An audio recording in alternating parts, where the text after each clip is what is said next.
Greetings, everyone, and welcome to the Magna Carta Prelims 2024, the original crash course for Prelims Polity 2024 for the UPSC Civil Services. My name is Atish Mathur, and I am the curator and the instructor for this program. This lecture will address two things. One, the orientation as to what is it that we try to do with Magna Carta every year, and two, the curriculum, which is so uniquely designed and completely evolved from the previous Magna Carta editions. So let's start with the first part. When I speak to you about the Magna Carta series, I'd like to talk to you about the vision and the mission behind Magna Carta. And when we speak about the vision and mission, we actually speak about three things: the vision, the philosophy, and the mission. See, the Magna Carta Prelims program is more than 5 years old. And every year, I've been delivering unquestionable and unbelievable accuracy as far as the polity questions in the prelims exam is concerned. But what is the primary vision behind it? You could still get the same accuracy by reading 1,000 pages, by reading another 300 pages of notes. The idea is efficiency. And efficiency ultimately gives you closure. If there's one thing I can identify Magna Carta with, is closure. If you do this, and if you know this, in one line, you're sorted as far as prelims polity for 2024 is concerned. So my primary aim, vision for Magna Carta is to make sure that all my students get closure with this seemingly mammoth of a subject called polity and the Constitution. And that's the underlying vision. When I speak to you about philosophy, I am driven by 4 words which might sometimes seem like jargon, but for me, they mean everything. The first word is relevant. Relevancy for the civil services exam is a combination of multiple factors. First, the syllabus. Second, the previous year questions. An analysis of the previous year questions teaches you some very important outcomes. What areas are asked, what areas are not asked. From the areas that are asked, what kind of questions in what capacity from those areas are asked. Something as simple as, you have never been asked an article number from polity is a very important deduction from PYQ analysis. Something as simple as, technical clauses and subclauses of fundamental rights are not relevant really for the prelims exam. Something as simple as, derivations of Supreme Court judgments are not necessarily asked in polity. Article 14, 19 and 21 are relatively more important than the rest of the fundamental rights with respect to polity. If they're asking criminal justice, they're asking it in the context of the criminal justice system and not just Articles 20 or 22. This is what I mean by relevance. And to be relevant year after year for the last 5 years, I have to tweak, evolve, and customize the way I deliver the curriculum, keeping in mind the changing trends year after year. Something as simple as, how relevant is current affairs actually for the polity part of it? Does current affairs inspire basic questions? Does it inspire technical questions? Does it inspire deductive questions?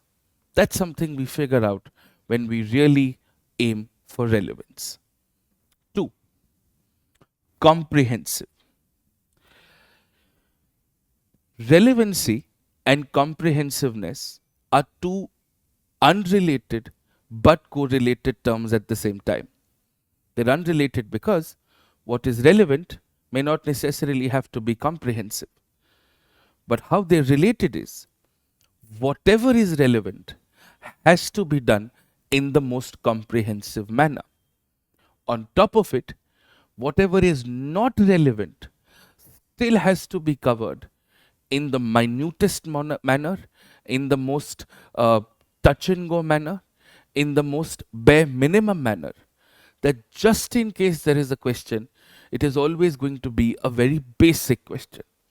If it's going to be a basic question, we've still covered it.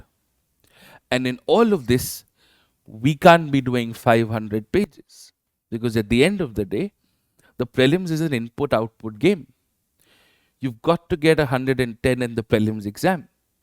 And polity should be the least of your concerns. And if there's one thing true about the civil services prelims exam, it is repetition and revision. And the more enormous your resource, the lesser are the chances that you can actually revise them one after the other. So therefore, my primary aim has always been to keep it as short yet as comprehensive as possible. And this balance between comprehensiveness and being compact is something that I always achieve and try to achieve year after year. And finally, singularity, consolidation. Everything that you need to know about Article 21 should be in one page for the prelims exam. Every correlation and every application of rule of law to every other concept in the Constitution should be in one mind map or one flowchart. Rule of law leads to absence of arbitrary power, leads to, let us say, judicial review, leads to, let us say, executive delegation. This entire ecosystem has to be in one consolidated mind map. The relationship between independence of judiciary, federalism, and judicial review, all of it ultimately linking to rule of law. That is closure, because that's what the UPSC asks. So these are the 4 basic goals that I try to follow so that you get what is called closure. And this year, because it's the 5th year, so therefore we have to, it's beyond the 5th year actually. So therefore we have to set a higher benchmark. For the last 5 years, we have been promising and delivering 80% accuracy in the prelims exam. This year, I'm setting the target to 90% for myself to ensure, and I will be as categorical as I can be, that 90% of the questions from polity that will come in the civil services exam 2024 could be solved from what you learn at the Magna Carta prelims program. It's that simple, it's that clear cut. I've been doing this year after year. Now it's only time to raise higher and fight harder. So on that note, let me introduce you to the syllabus and the curriculum. Let's go over this step by step. The Polity Prelims syllabus actually is a combination of polity and governance. There are 5 things that are written. They are the Constitution, political system, Panchayati Raj. Now these are polity-centric topics. Public policy and rights issues are a little bit of polity and a little bit of governance all in one. Now obviously, these 5 topics are not just not arranged in a logical sequence, they're also fairly open-ended. So what one has to do is break them into more reasonable themes, more logical themes, and in a more logical sequence. So this year, for 2024, I will be delivering 12 lectures for the Magna Carta Prelims exam, for the Magna Carta Prelims, in exactly this manner. In lecture number 1, I will be speaking to you about 5 things. I'll first give you a clear cut tabular classification of laws, because nowadays we've had questions on criminal justice and other forms of laws. Then, very conceptual, we'll speak about majorities, the passage of laws, because this would apply to everything else. And in the very first lecture, I'll give you a tabular understanding of the forms and types of constitutional amendments. Why is it important? Because it will therefore make us understand lecture 4 till about lecture 11 in better detail. Once I'm done with this, I will go through my proprietary and thankfully very well received my 4 golden rules of polity. These are nothing but 4 academic tricks that serve 2 purposes. One, for a question that you have no clue about, it helps you take an educated guess. 2, for a question that you have some clue about, it reinforces what you were originally wanting to do. Extremely important. You know these 4 golden rules, you effectively know all of polity put together. And this time, I have developed a set of categorical tactics that we're going to use for the prelims exam. We're going to look at the devil's advocate method, the correlative method, the explicit implicit method, the analogy method, the devil's advocate method, the countering method. There are some methods that I've devised, especially now in a more structured form for 2024, and this will help you get more questions right. The prelims tactics are not purely academic, they're semi academic, whereas the golden rules are purely academic techniques. This is lecture number 1. 5 very, very important topics that will form the base for everything else that follows. Lecture 2. Lecture 2 is going to have 3 significantly important topics that the UPSC has been asking, especially in the last 5 years. First, the rule of law. Second, principles of natural justice. Third, constitutionalism and related concepts. See, rule of law, its ingredients, its applications, its constituents, its correlations, its corollaries, they have been asked in the exam. You've got to do them right. The link from rule of law to federalism, from rule of law to judicial review, from rule of law to constitutionalism, that has to be established. The flowchart that I was talking to you about has to necessarily be done right here itself. And because in the recent past, the Supreme Court has started asking doctrines, so we'll have to do the principles of natural justice. And when we do the principles of natural justice, we will do them not only in the context of fundamental rights, but also administrative law. So, rule of law, its relationship with principles of natural justice independently, and constitutionalism. So, this includes constitutionalism, constitutional law, and the Constitution. The difference between the three, the classifications of each of these, the impact of each of these, all has to be done in lecture number 2. There have been serious prelims questions that have been asked from these 3 extremely important topics. It is here itself that I will also pick up some important doctrines as far as our constitution is concerned, right at the very beginning, because it's a prelims crash course. So I'll tell you what the doctrine of eclipse is, doctrine of severability, doctrine of, say, harmonious construction. In brief, also tell you what basic structure doctrine is, the doctrine of repugnancy, the doctrine of state action, all the doctrines that are possibly there. We'll just do a quick review of this because this prepares us to understand the Constitution.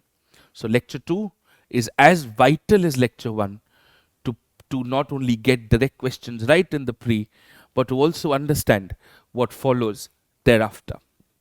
From here on, we will move to lecture 3, which is legal history. Now, I've generally not done legal history in a lot of detail previously. Last year, I had done legal history to a significant extent. I would this time also be doing legal history, but in a completely evolved manner.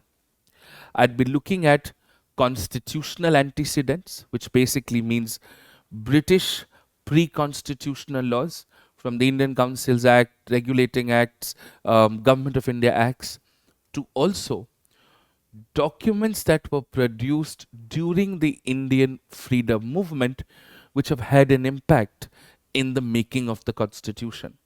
So the legal history actually includes 3 parts: British laws, documents that have been produced during the Indian freedom movement. For example, a document called the Revolutionary, published by the Hindustan Socialist Republican Association, which spoke of some extremely radical but very, very vital ideas which were reflected in the Constituent Assembly in a minor form through one of its directive principles. And thirdly, the Constituent Assembly and its functions. So all of these 3 things would be covered in legal history. Out of the 3, British laws and Constituent Assembly are far more important for the prelims exam from a polity point of view, but to just ensure that just in case modern history asks you some documents produced during the Indian freedom struggle, I thought I'll have your basis covered. So that's lecture number 3 for you. Lecture number 4, we've had a question on citizenship in the last 5 years, but not necessarily anything to do with territory. But we will still keep our bases covered because comprehensiveness is also one of our goals. So lecture 4 is territory and citizenship. We'll study them together, and we'll not just look at the constitutional provisions, because territory and citizenship also have an intersection to political system and public policy. So what are the dimensions of territory? What is the actual policy on Indian citizenship? Those are the kind of areas that we should be covering as far as the prelims Magna Carta is concerned. And then comes the grand old theme of the preamble, rights, directive principles, and fundamental duties. Now, this is 100% conversion. In some form or another, you are assuredly getting a question from here in the prelims exam. But that's not it. It has a very close intersection with public policy and rights issues. So what we're going to do here is do a comparative review, do classifications of all of the 4 together, link it to the international rights system because we've had questions on UDHR, then pick up the preamble, rights, directive principles and duties independently, do some tricks that we've always done: identification of directive principles and duties, identification of different types of directive principles. You never have to memorize them. The tricks that I'll give you are more than enough. You will sail through. And more importantly, when we do these things, we'll also touch upon sectors. So for example, when we're doing articles 20 and 22, we would have to do the criminal justice system. So right from a journey of crime to the regulation of law and order, to the sector of prisons, to the kind of punishments that are offered, the whole 360-degree of it has to be covered with 20 and 22 in exactly 1 page. UPSC is going to ask you very basic questions, but you need to know the basic questions for you to answer them. You need to know the basics to answer the basic questions. Similarly, when we do 15 and 16 together, and that's how we generally do it, we'll also do a one pager on the reservation policy of the country. Who gets it? Where do they get it? How do they get it? And what are its correlated constitutional provisions? There have been questions on it in the last 2 years. So, related sectors. For example, when we do 21A, I'll give you an overview of the regulation of the education sector. In the last 10 years, there has been a question on the RTE Act and its applicability. For example, legal aid not only is a directive principle, it's also recognized as a fundamental right implicitly. So, the legal aid ecosystem, whatever related bodies, sectoral regulations, and the broad sectoral overview is concerned, we'll pick it up here itself. We'll not wait for us to finish the same thing in bodies later. So, whatever bodies can be covered correlative to preamble rights, directive principles, and duties, we'll cover them right there.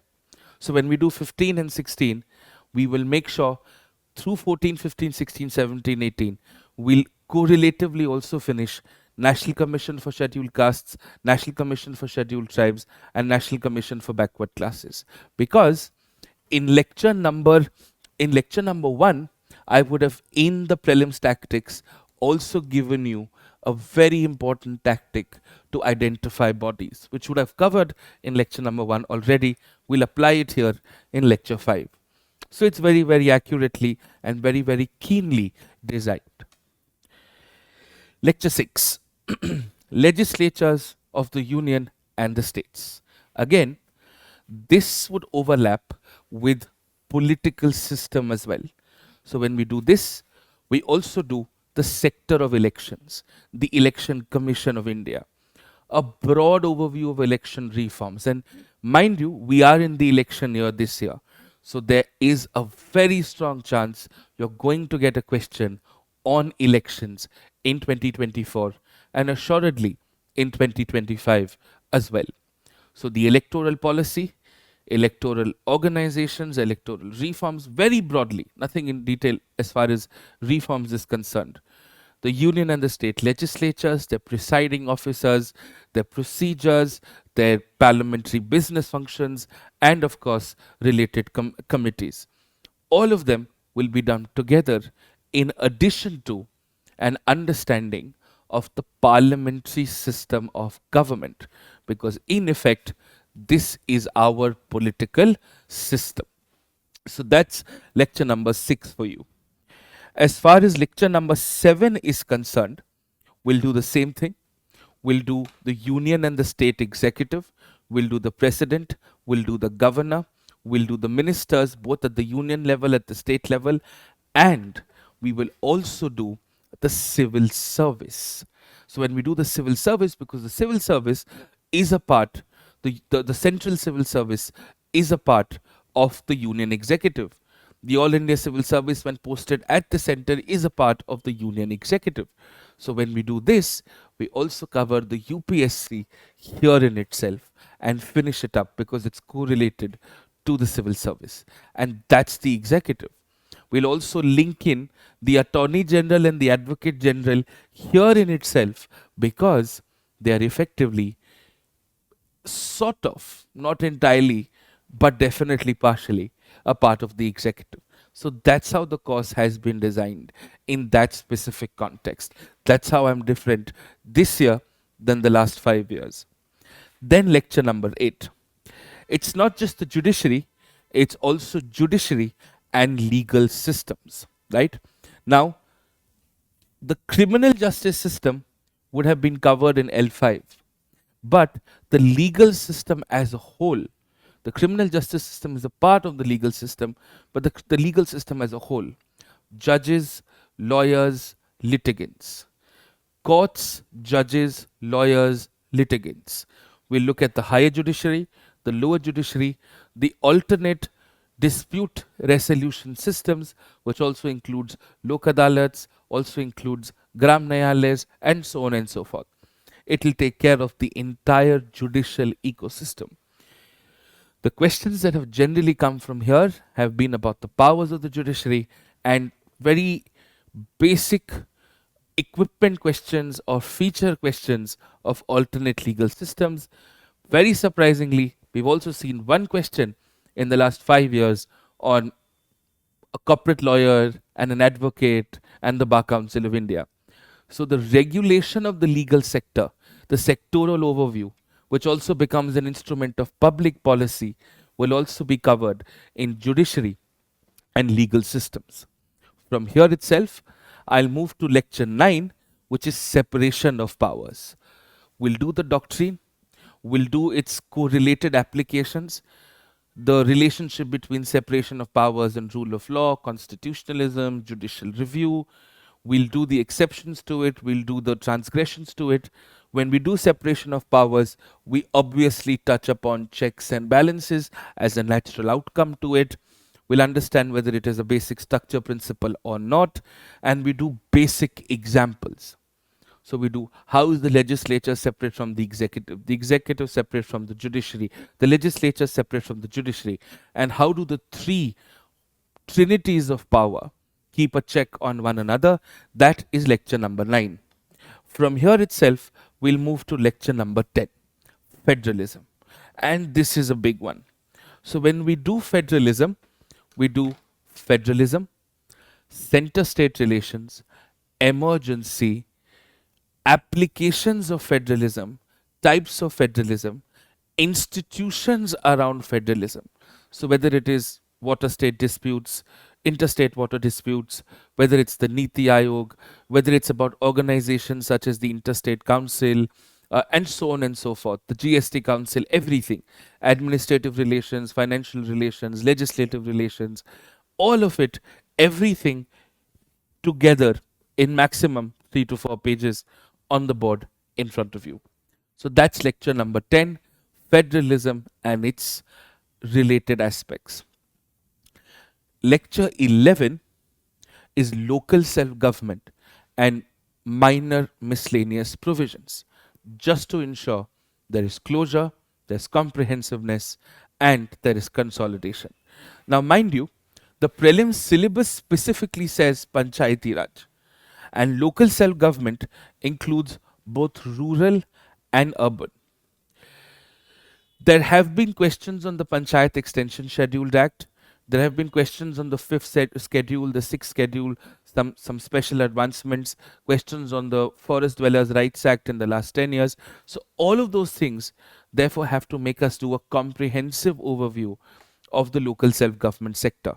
So we pick up rural, we pick up urban, we pick up rural plus urban, we pick up special areas. The reason we pick up special areas is because special areas is an application of federalism. So when we look at 5th areas, 6th schedule areas, when we look at PISA, when you look at Article 371A onwards, these are all exceptions to the federal structure, and they have a correlation to local self-government, which is why lecture 11 comes after lecture 10. And apart from that, minor miscellaneous provisions such as languages, other administrative provisions, maybe interstate commerce, we'll cover all of those things in lecture number 11. In lecture 12, whatever remaining bodies are there, constitutional bodies, statutory bodies, and also regulatory bodies. The UPSC started to ask regulatory bodies in the context of public policy and rights issues. Something as simple as, let us say, the Petroleum Regulatory Board, the Insurance Regulatory Development Authority. All of these have to be correlated to current affairs. So that's the larger ecosystem. So think of a topic. The topic is plotted here. For instance, say tribunals. Tribunals would be covered in judiciary and legal systems. For example, let us say CAG. CAG would be covered in bodies. Let's say Public Accounts Committee, legislatures. First past the post system, legislatures. So every topic that you could think of has been reorganized in these 12 lectures. Now, how is it going to be delivered to you? That's the important part. These are going to be recorded lectures, and I'm recording them beforehand so that there are no delays when they have to be actually uploaded. You will find lectures every Monday, Wednesday, Friday, and Sunday, starting the 7th of February, which I think happens to be a Wednesday.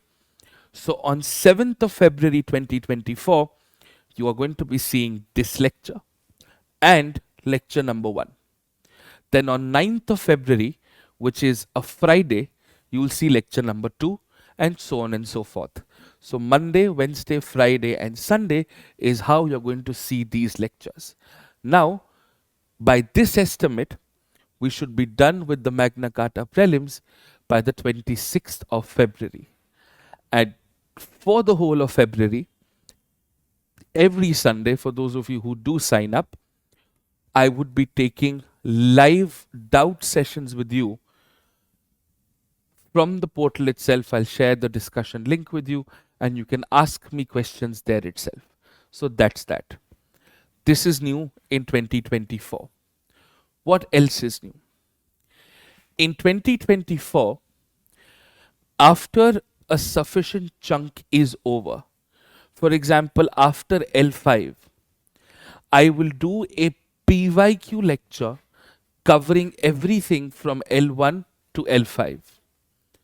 So this year, previous year questions from the last 10 years pertaining to specific topics would be added at the end of each sort of lecture. So till about L5, at the end of L5, within L5, you will also have a PYQ lecture. Similarly, at the end of L7, you would have a PYQ lecture. At the end of L8, you would have a PYQ lecture. At the end of L9 and L10, you would have a PYQ lecture. At the end of L11, you would have a PYQ lecture. At the end of L12, you'll have a PYQ lecture. It's going to be a part of the same lecture, but I'm going to make sure after we are done with L5, I discuss the previous year questions, solve them in front of you. It's not just about telling you, oh, this is the question, this is the answer. It's about making you think the way I do so that you can come to the answer that I do. And the reason we've got to do live PYQs in class, the reason we've got to discuss PYQs all over again, not only so that we can apply what we've learnt, you also understand the way the UPSC frames their questions.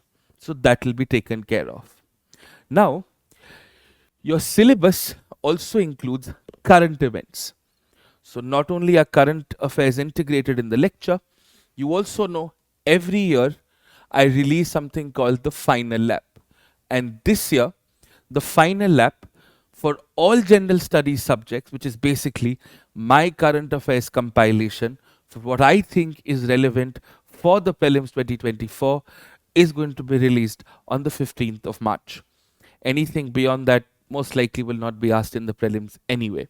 So this would cover all polity, governance, and all GS related contemporary developments as far as the prelims is concerned. So ladies and gentlemen, boys and girls, thank you so much. It is undoubtedly a pleasure to do this.